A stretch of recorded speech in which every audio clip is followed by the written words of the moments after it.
Vamos a continuar con lo que estábamos trabajando en cuanto a la parte esta de los mecánica cuántica de 3 dimensiones, ¿verdad? Y ahora vamos a trabajar lo que sería el caso este de fuerzas centrales y el caso pues de lo que sería el sistema de un núcleo y un electrón. Habíamos definido de que se iba a trabajar en coordenadas esféricas, ¿verdad? Para facilitar los cálculos. Y pues vamos a acoplar eso en la ecuación, ¿verdad? Que teníamos nosotros definida en 3 dimensiones. Entonces, vamos a ver aquí. Bueno, entonces, para esto vamos a usar un operador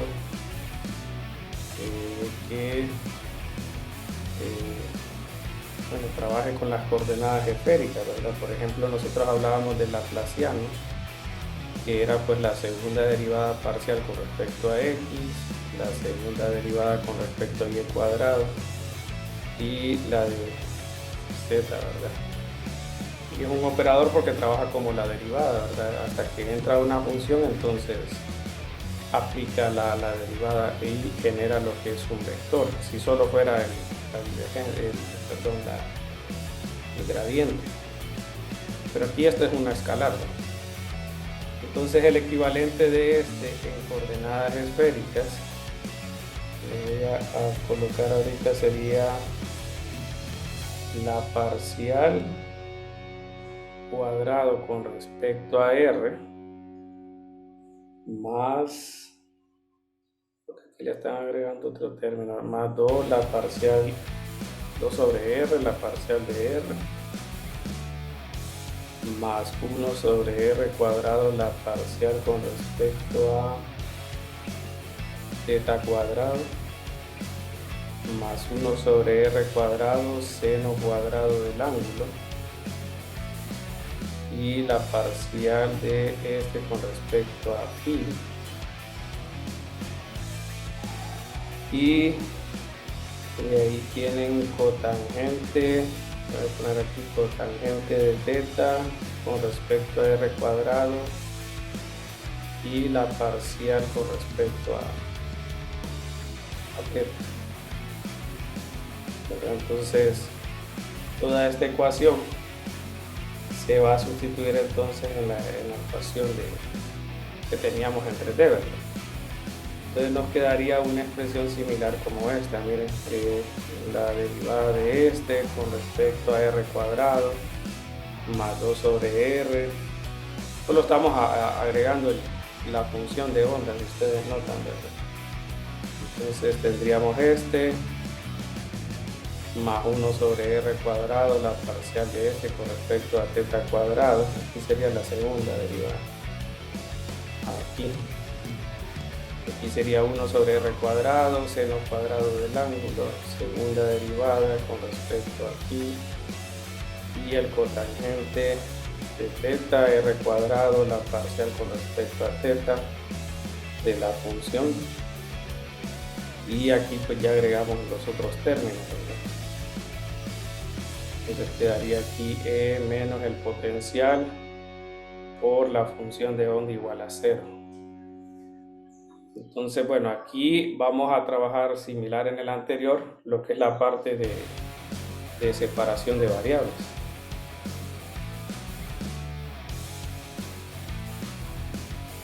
Entonces esto lo reescriben, miren, para trabajar las soluciones en base a esta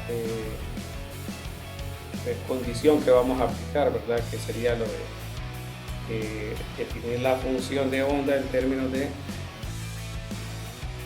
funciones que se pueden separar, es decir, que son una dependiente de r, otra dependiente de los otros dos ángulos. Entonces,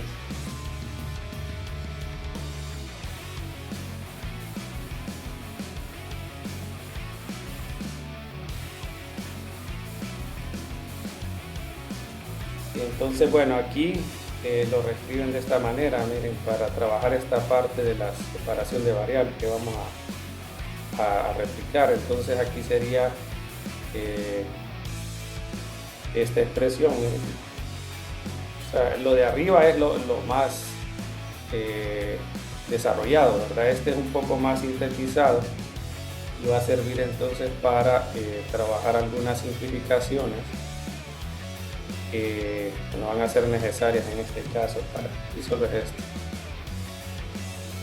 La parcial de esta dice y seno del ángulo, la parcial con respecto a teta,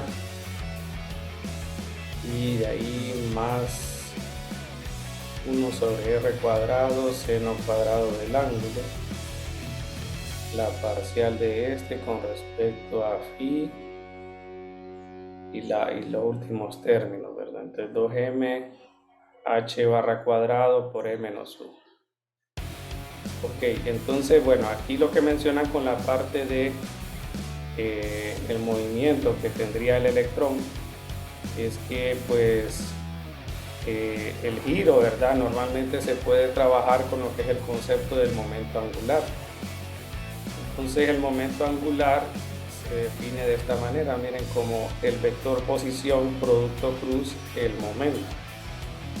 Entonces normalmente esto, cuando un objeto está girando, digamos, en una trayectoria circular, nosotros tendríamos que este sería el vector r, el vector p iría tangencial a esta trayectoria y el producto cruz es siempre un vector perpendicular a estos dos. Entonces este se puede traducir digamos en el vector de posición, en el vector de momento. Este sería un ángulo entre ellos dos y pues el vector perpendicular a ambos es lo que nosotros tenemos como el momento angular. Y bueno, si solo tenemos componente tangencial del movimiento, entonces nosotros, vamos a ver si puedo replicar aquí un círculo, tendríamos una más o menos así, un movimiento circular. Tal vez no es el mejor dibujo. El punto es de que aquí la partícula estaría en un movimiento circular. Entonces el punto es de que bueno, el vector no lo dibujé bien, fíjense, debería de colocarlo, bueno, pero lo voy a dejar así porque lo que quiero más que todo recalcar es el producto cruz, porque el vector va de esta manera, va según como lo estoy hablando.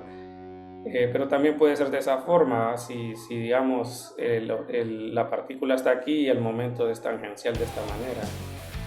Lo que más se quiere representar es el vector del momento angular.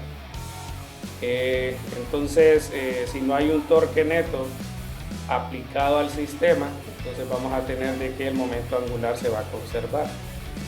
Y aquí pues lo que mencionan acerca de las soluciones que vamos a trabajar aquí, ¿verdad? A partir de lo que es el uso de la función de onda en términos del concepto de separación de variables. Es decir, aquí tenemos ahora que las dos funciones, la función depende de esto, ¿verdad? Y definen entonces algunas, en este caso, pues, bueno, aquí lo voy a poner así solo en mayúscula. Teta mayúscula, ¿verdad? Y este va a ser teta minúscula. Y aquí va a ser este phi y este va a ser la variable. Entonces lo que hacen es definir la función en términos de funciones independientes, así como trabajamos el potencial el potencial U igual a 0 y infinito para la caja, ¿verdad? Entonces en estado estacionario vamos a poder nosotros a trabajar lo que es la simplificación de la ecuación, ¿verdad? En aquella ocasión vieron de que se trabajó la separación de variables definiendo diferentes energías para cada coordenada. Aquí se va a intentar hacer lo mismo, pero aparecen otras cantidades que pues, van a estar relacionadas ahora con el movimiento circular. Entonces el punto es que mencionan, por ejemplo, que al momento de trabajar con el principio de incertidumbre, nosotros no podríamos conocer, por ejemplo, la magnitud del momento angular y por lo menos dos de las componentes de ellas. Usted puede ponerle cualquier orden, ¿verdad? Puede ser XZ, YZ, ¿verdad? Y cualquier combinación. Pero el punto que nos dicen es de que no podemos saber, digamos, toda esta información porque eso haría de que nosotros conociéramos tanto la posición como la velocidad. Recuerden que el momento angular, perdón, la cantidad de movimiento se define como la masa por la velocidad.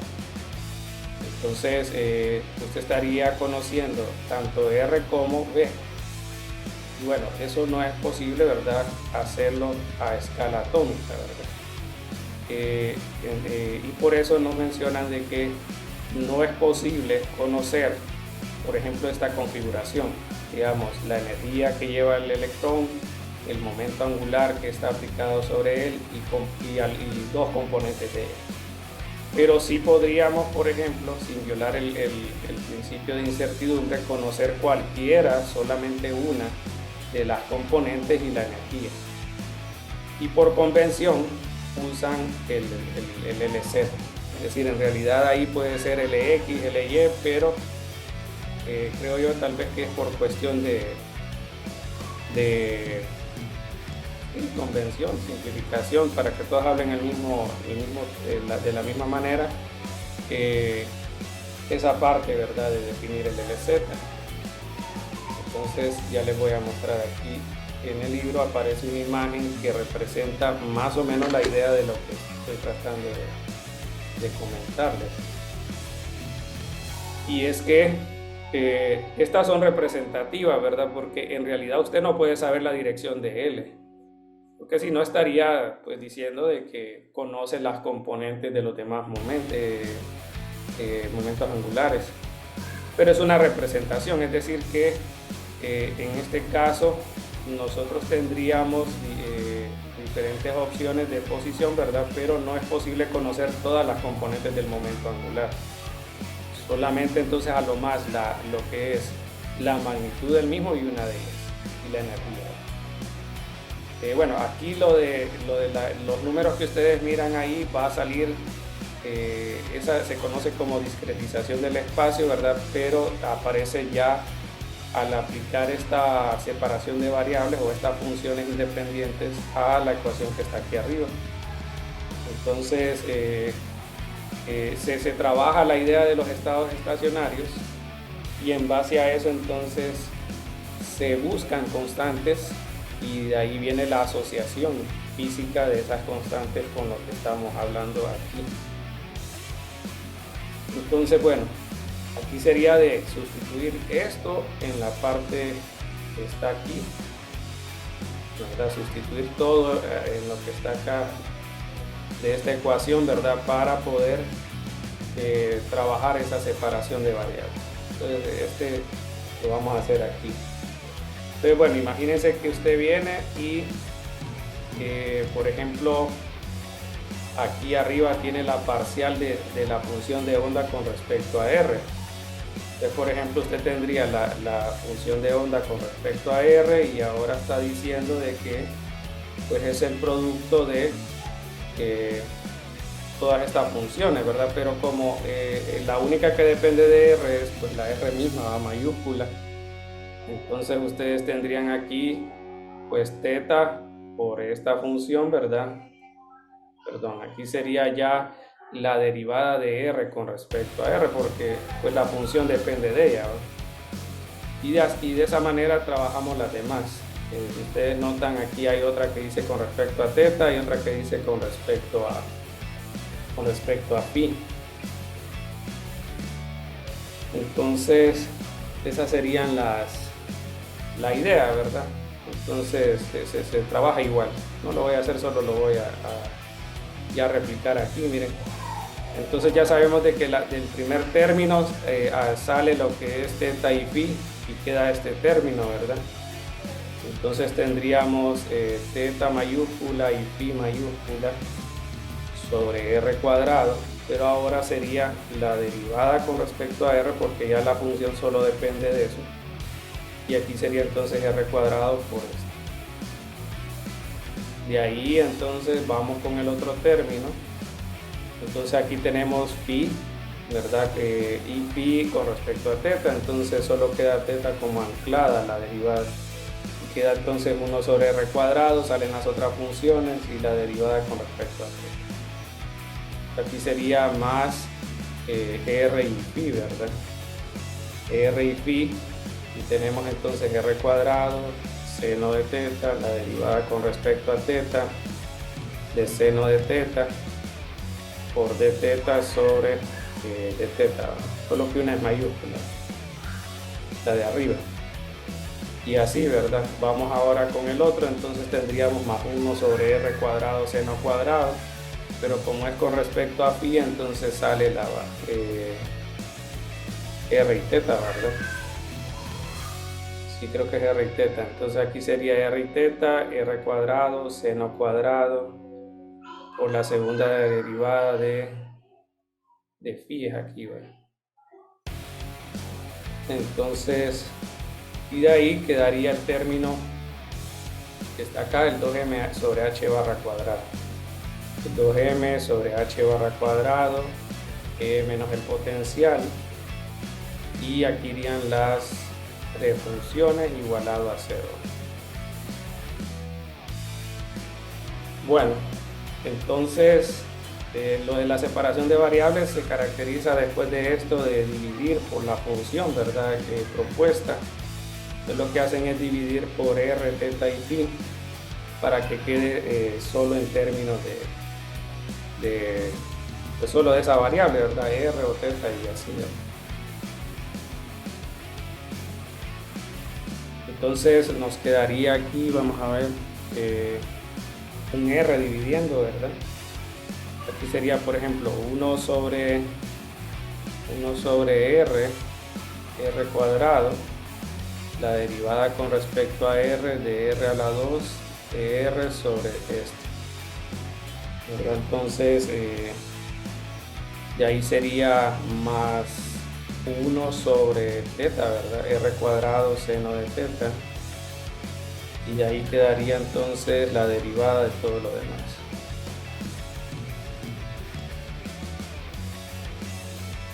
Y ahí quedaría más 1 sobre r cuadrado seno cuadrado de teta phi, la derivada de este con respecto a phi, y aquí pues quedaría pues el 2m, ¿verdad? Sobre h barra cuadrado y e menos u, todo igual a 0. Entonces lo que hacen aquí es, por ejemplo, vienen y dividen por r cuadrado seno cuadrado, perdón, multiplican para cancelar este término, miren, y quitar la dependencia de esa derivada de la función r y del ángulo teta. Entonces multiplican por r cuadrado seno cuadrado de teta toda la función. Entonces si ustedes notan, pues aquí se cancela el r cuadrado, queda seno cuadrado, lo voy a poner así, seno cuadrado de teta sobre r por la derivada con respecto a r de todo esto, ¿verdad? Ahora r cuadrado seno cuadrado, queda un seno del ángulo aquí sobre teta mayúscula, ¿verdad? La derivada con respecto a teta, y así, y aquí pues quedaría 1 sobre la función, ¿verdad? La segunda derivada de phi con respecto a esto, y en el otro quedaría entonces 2m sobre h barra cuadrado, r cuadrado seno cuadrado del ángulo por e menos u igual a 0. Bueno, entonces aquí noten de que la única parte que está independiente de las otras funciones es esta. Lo que hacen es despejarla. Despejan ese término y lo ponen en el lado derecho de la ecuación. Entonces bueno, nos quedaría toda la misma expresión, solo que con esto en el lado derecho, ¿verdad? Negativo. Y bueno, entonces, como estamos asumiendo estados estacionarios, vamos a asumir de que pues esto se mantiene constante, porque al final todo da cero, ¿verdad? Entonces la combinación de varias constantes va a hacer que esto pues al final quede como cero, independientemente del tiempo que transcurra. Entonces, se escoge esta notación, ¿verdad? Es decir, tenemos esta función. Recuerden que pasó a negativo, ¿verdad? Al otro lado. Entonces tendríamos la derivada de este con respecto a phi y pues trabajan con una constante. En este caso la definen de esta manera, el m cuadrado L. Todo esto va a estar asociado con lo que hablamos aquí, ¿verdad? Tanto el momento angular, la componente del mismo, ¿verdad? Y la energía.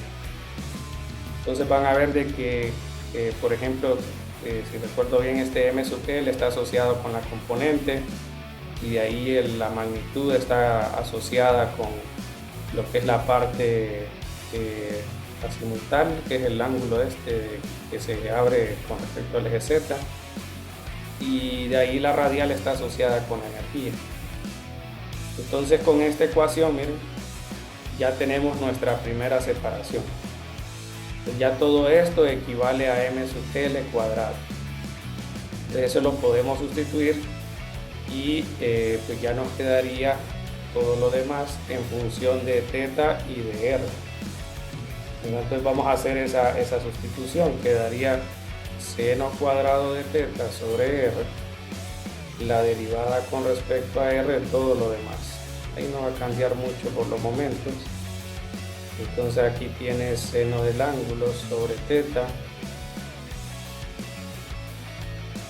y aquí sería seno de θ por dθ sobre este, ¿verdad? Y aquí estaríamos hablando de m sub L cuadrado más 2m h barra cuadrado r a la 2. Y aquí quedaría entonces de esa manera, ¿verdad? Ya queda simplificado. Entonces miren que la parte que corresponde a R sería este y esta parte de acá.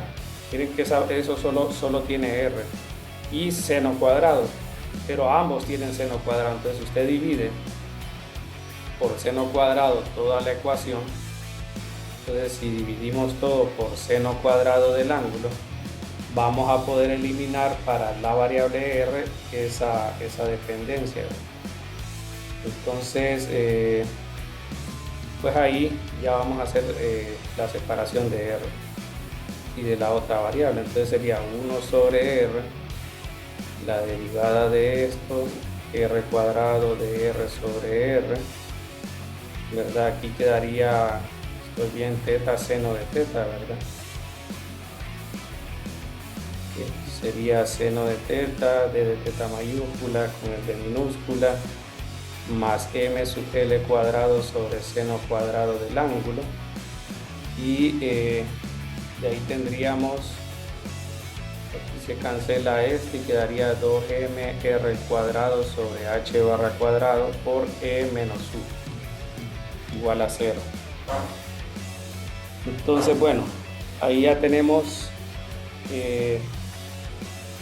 pues la función, ¿verdad? Y lo que podemos hacer es pues la separación de variables nuevamente, porque por ejemplo el segundo término ya es independiente de r.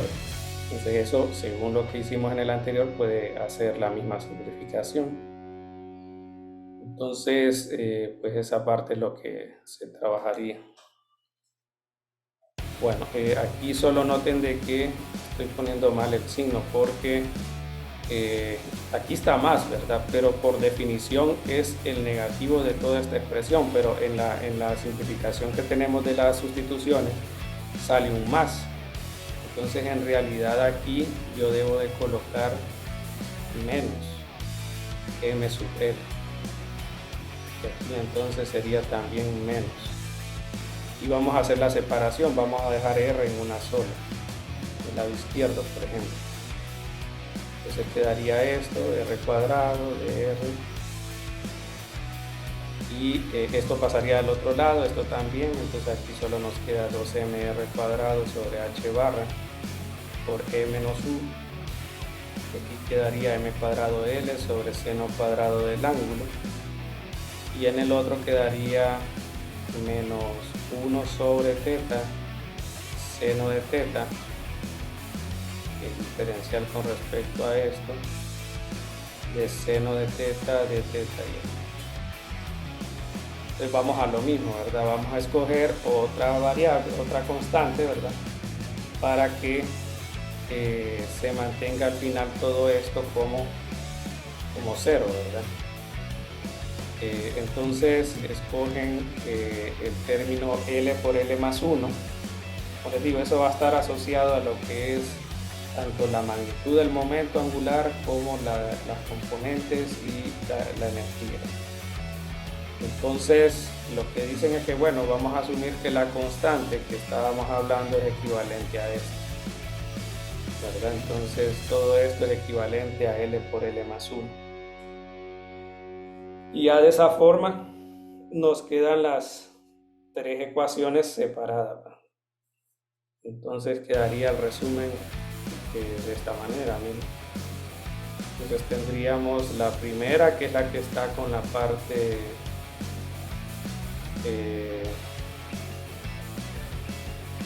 esta ecuación, ¿verdad? Es una de las primeras que se emplea. Y entonces luego vamos a colocar ahora entonces todas esas. La primera sería la derivada de esto con respecto a phi, ¿verdad? Más m sub l cuadrado y igual a 0. ¿Verdad? Esto sale de, si ustedes notan, pues pasar este al otro lado y mover el m sub l cuadrado al lado izquierdo. Esa es la primera. De ahí viene la de, por ejemplo, esta que tiene 1 sobre seno del ángulo. Entonces ahí lo que podemos hacer es, bueno, ahí está igualado a L por L más 1, entonces sería, bueno, si queremos que quede el término positivo, la derivada sería 1 sobre teta seno de teta y todo lo demás, ¿verdad?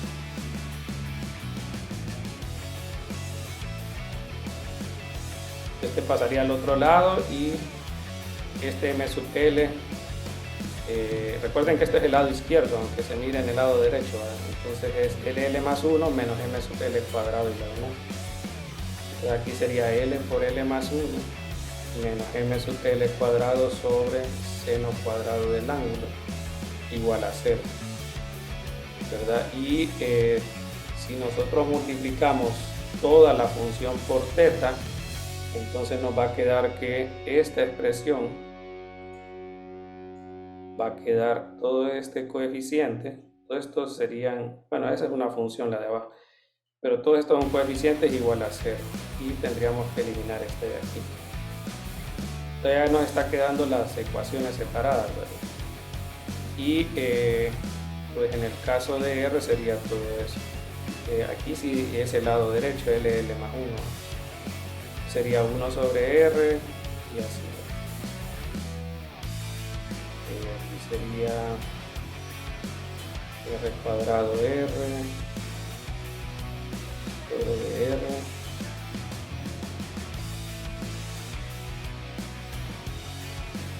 y 2mr sobre h barra cuadrada e menos 1. Todo esto sería igual a L por L más 1. Entonces igual creo que ahí se puede multiplicar por R para poder entonces simplificar la ecuación, ¿verdad?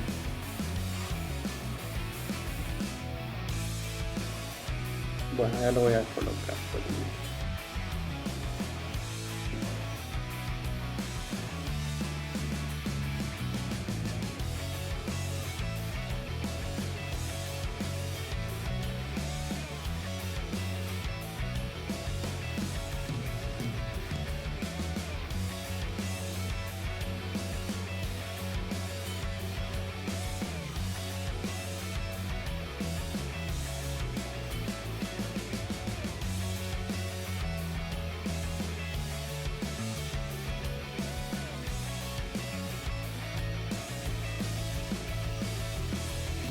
Bueno, entonces nos quedaría D sobre DR y todo lo demás. Bueno, si quieren voy a solo a borrar. Aquí sería este R cuadrado, ¿no? Y aquí R. Y lo podemos pasar aquí para que quede todo igual a 0. Entonces, bueno, nos queda esa función, ¿no? Entonces esta ya es la separación de las tres funciones, ¿verdad? Y a partir de eso entonces vienen las consideraciones acerca de, bueno, cuáles son las soluciones de esas funciones y después la representación física. Pero entonces vamos a comentar primero la parte esta de la primera función que aparece ahí, ¿verdad? Y luego pues así avanzando en las demás. Ok, entonces con la primera tenemos, pero no sé si, bueno, entonces en la primera tenemos esa función, ¿verdad? Entonces ahí podemos trabajar lo que se ha hecho en las otras funciones de onda, que es la parte esta de la ecuación auxiliar y trabajando de la función exponencial.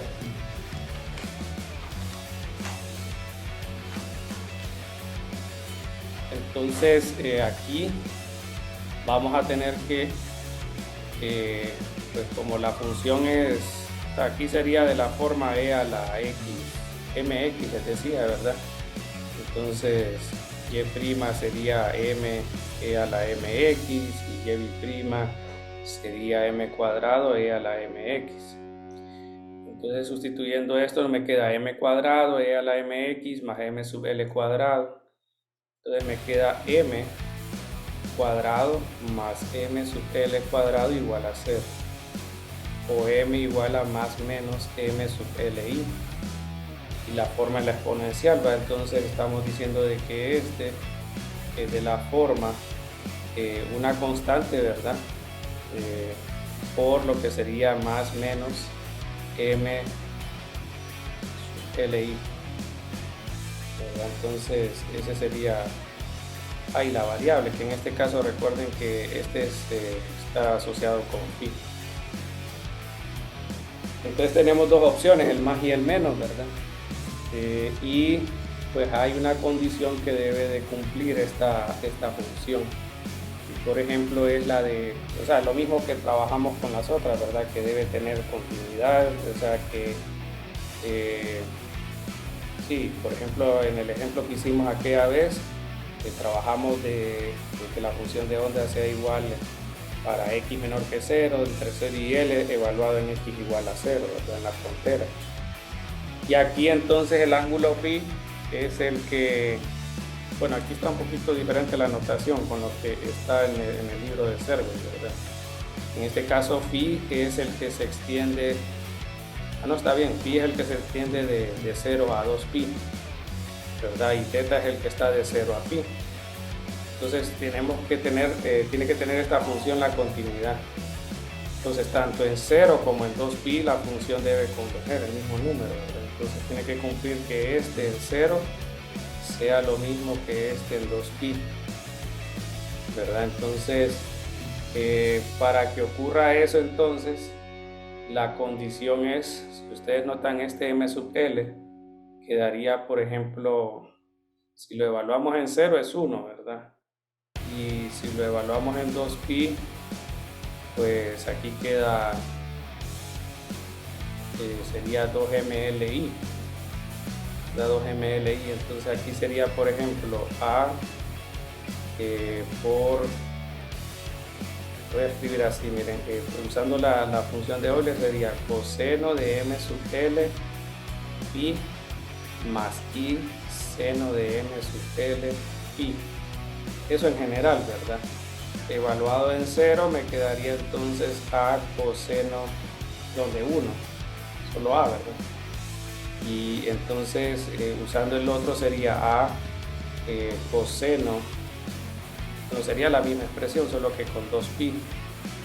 Entonces sería 2pi ml más i seno de 2pi, 2pi ml, ¿verdad? Pero aquí pues este es 0 porque es múltiplo de 2pi, y en el otro me queda a coseno de 2pi ml. Como los dos deben ser iguales, entonces tenemos que se debe cumplir esta condición de que uno es igual a coseno de 2pi m sub l, ¿verdad? Entonces aquí es donde viene la condición de que pues m sub l puede tomar, por ejemplo, como coseno es par. Bueno, de hecho es por esto, ¿verdad? Porque tenemos el 2pi. Si usted le pone 1, entonces coseno de 2pi o 4pi o 5pi, o si fuera menos 2pi, como coseno es par, siempre va a dar positivo, ¿verdad? Entonces ahí es donde viene la primera condición para, bueno, la condición para m sub l, que puede ser cualquier número entero de esta forma, ¿verdad? O sea, positivo o negativo, pero cualquier número entero. Y esa es la condición que se le impone a lo que sería pues la primera constante que aparece, ¿verdad? Entonces, bueno, me gustaría que trataran ustedes de averiguar. Ya aquí, por ejemplo, estamos diciendo, bueno, tenemos la función esta, ¿verdad? Y sabemos que es de la forma e a la... Lo vamos a dejar solo m sub l porque ya sabemos que puede ser positivo o negativo, ¿verdad? Entonces tenemos esto. Entonces lo que necesitaría es de que ustedes me averigüen cuál sería la constante de normalización solo para esta función. ¿Cuál podría ser esa constante, verdad? Entonces traten de hacer la relación esta de probabilidad para ver qué valor le da.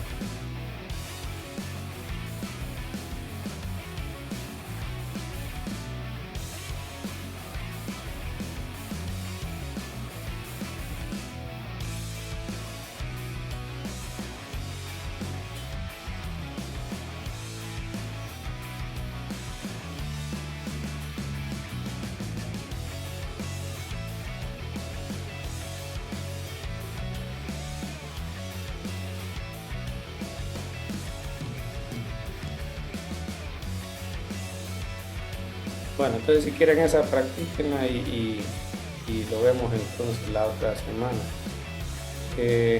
Lo otro que sí quisiera comentar es en el Serway trabajan, por ejemplo, ¿cómo que se llama ahí? Sí, es una sección que habla acerca de un poquito más a detalle esta situación de las constantes y la relación de ellas con el momento angular. Entonces nosotros sabemos que si nosotros trabajamos, bueno, todo lo que habla la función de onda está relacionada con lo que son los operadores. Entonces si yo tengo el operador de energía, me va a devolver una cantidad medible, que es lo que nosotros hemos escrito siempre como la E. Y el operador de energía tiene para energía cinética y todo eso, ¿verdad? Igual para el momento tenemos un operador que habla acerca del momento. Si nosotros aplicamos el operador de momento a la función de onda, la respuesta, ¿verdad? O la información que me va a brindar la información de onda es pues el momento, la cantidad de movimiento. Entonces igual así con la posición u otras informaciones. Entonces eso es lo que tenemos en cuanto a los operadores, y podemos aplicar pues en este caso el operador de momento, en este caso el operador de momento angular, para revisar algunos resultados y saber, bueno, concluir, llegar como a una conclusión de lo que sería cómo sería lo que tenemos que conocer acerca de la dependencia, ¿verdad? Que no podemos conocer todas las componentes del momento al final. Entonces voy a replicar lo que dicen ahí y tratar solamente de resumirlo. Entonces, por ejemplo, aquí empezamos con la definición del momento, ¿verdad? Según nosotros según se define el cálculo de lo que es el momento, perdón, el producto cruz, se puede hacer de forma matricial mediante el determinante, donde aquí sería la componente de la posición y esta es la componente del momento, ¿verdad? Y en este caso, pues, en el texto se enfocan más en la componente Z. Entonces, solo nos vamos a enfocar en este, ¿verdad? Entonces, si ustedes notan con Z unitario aplicando el determinante, tenemos esto.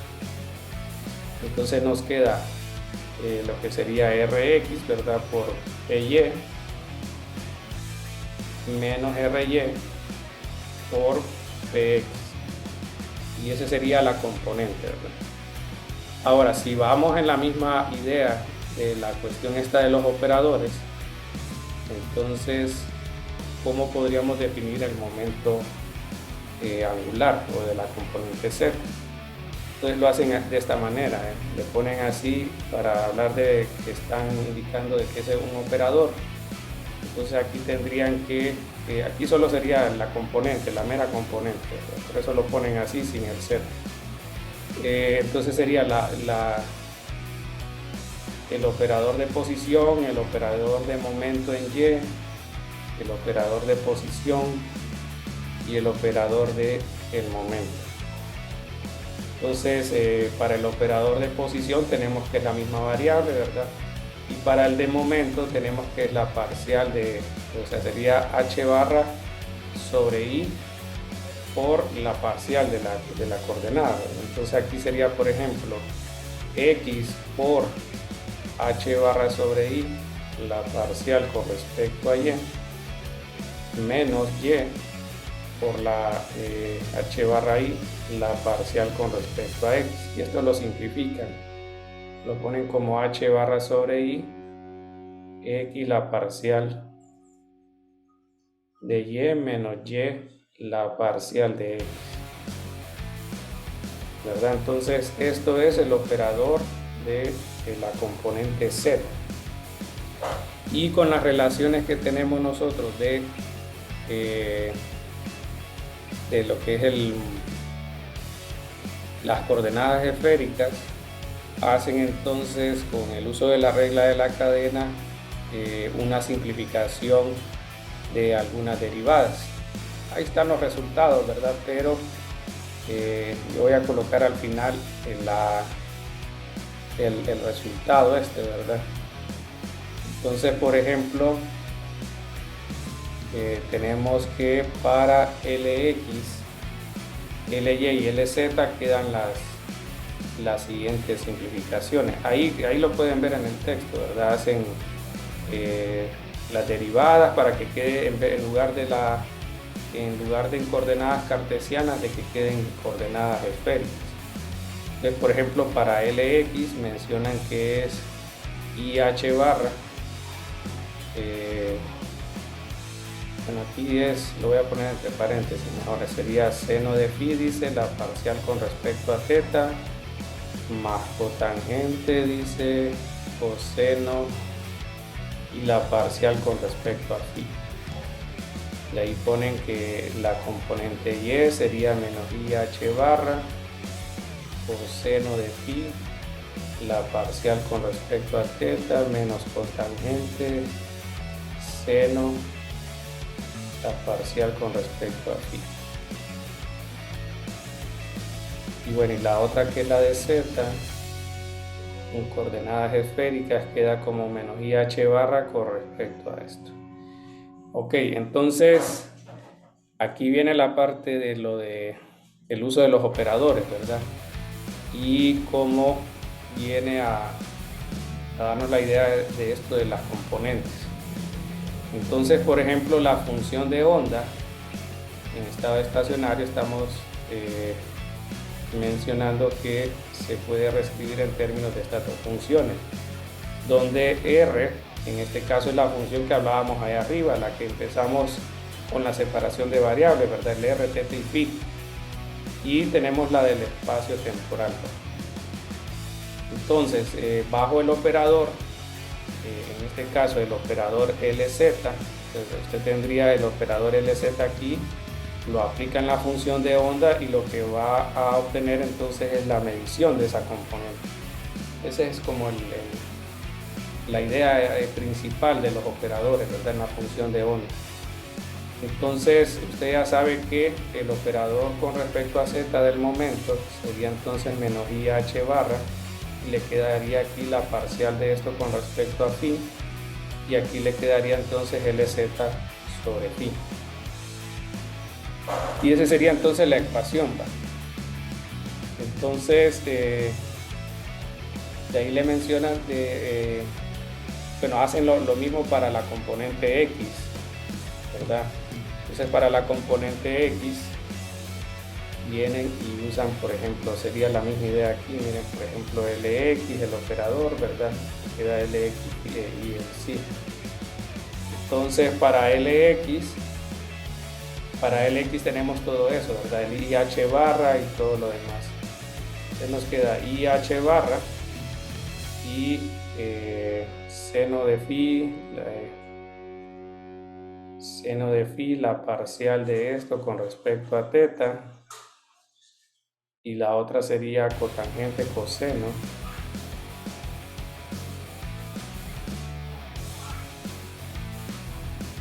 de phi, cotangente coseno de phi, y la parcial de la función de onda con respecto a phi. Y todo esto igual a lo que está aquí, ¿va? LX por la función de onda. Entonces hacen algunas simplificaciones solo para dar a entender el punto al que quieren llegar con lo de las componentes. Él les dice, por ejemplo, esta relación debería ser válida, ¿verdad?, para cualquier valor de teta y phi. Les dice, bueno, vamos a trabajar solo este caso especial, ya que sabemos de que pues debería de cumplir para cualquier otro valor de estos dos ángulos. Entonces si forzan a que phi sea 0, entonces todo esto vamos a ver, esto se hace 0, y es porque este no es la función de onda, este es phi, ¿verdad? Este se hace 0 y solo le queda el cotangente, ¿verdad? Entonces sería IH barra por el cotangente del ángulo, la parcial de la función de onda con respecto a phi, igual a LX por esto, ¿verdad? Entonces dice que esta relación debe satisfacer, hacen una simplificación. Por ejemplo, déjenme ver cuál es esta con esta de acá, miren.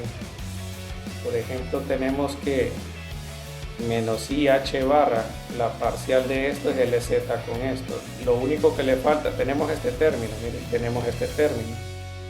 Lo único que le falta es el menos, ¿verdad? El menos, estoy comparándolo con esto, ¿verdad? Esta parte de acá.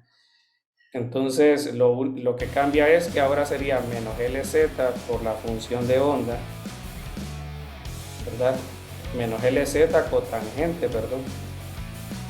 Menos LZ cotangente, porque todo esto es como la simplificación, ¿va? Menos LZ cotangente por la función de onda sería igual a LX, la función de onda.